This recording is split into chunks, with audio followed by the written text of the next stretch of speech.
Hi, Ian Moyes talking about personal branding, ignorance. And what I mean by this is everyone has probably heard snippets of personal branding. I've spoken on many podcasts and panels about this. But do you really understand what it is? And do you understand that you have a personal brand, whether you like it or not? And that isn't about you being an influencer, a celebrity. It is not about arrogance. It's about the first perception that people get of you. That is your personal brand. What people perceive of you, and not just on social media, even in person. So if they meet you, you go for an interview, how you come across with the handshake, how you're dressed, turning up on time, all constructs your personal brand. Their perception of you as an individual for whatever they're comparing you to, whether it be a job, whether it be for business, or just as a candidate to be on a panel, anything. So think about today, how much of your personal brand do you control, or does it control you? Have you put your personal brand out there without even knowing it?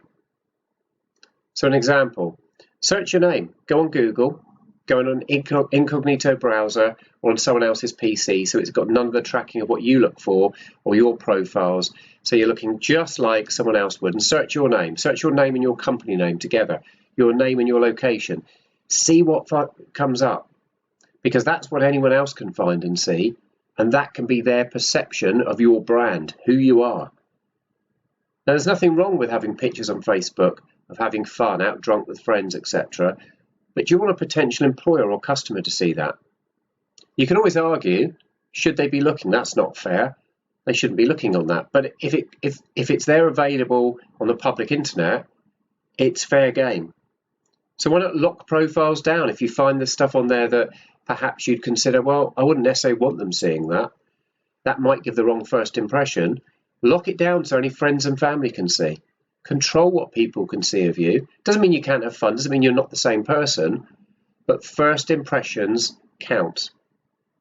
How about that phrase, you don't get a second chance to make a first impression? What if they've seen that information and taken it the wrong way? So think about controlling the perception of what people get of you. It needs to be authentic, by the way. Don't fake it. Don't try and create a persona that isn't you, because that'll come back on you as well. So it needs to be authentic, but you don't want everyone saying everything about you or getting the wrong impression that you're lax or you couldn't be bothered with the photo. So make sure you've got good profile pictures. They're consistent across different social profiles. Make it personable.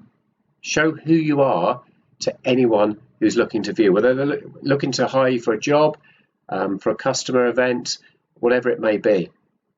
And particularly if you're in the employment sector, this is critically important, because recruiters and hiring managers, I'm often in that position, will do those searches. And increasingly today, post-COVID, because people have become more attuned to looking at things electronically.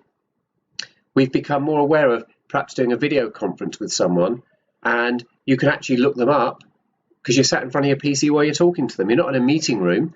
So it's more likely today people have become accustomed and habitualized to looking up profiles, checking people out, than they ever have been before. So think about personal branding, be more aware of it, check out what's out there on yourself, and do something about it. It doesn't cost you any money, just a little bit of time, and it can have a great impact on the outcome. Social influencers use it all the time. I've fallen into that accidentally, hence talking about personal branding, and find people coming to me asking for me to contribute to panels, speak on podcasts, guest, and take part all the time.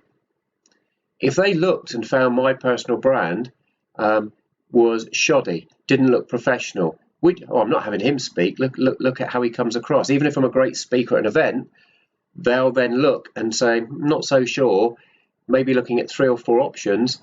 People make those marginal decisions. So take a look, search my name with personal branding. You'll find many podcasts, articles with lots of tips and advice that are all actionable and easy to do, that will help you become more effective and more professional to those that look for you on the internet. Good luck, and look forward to seeing you on the internet.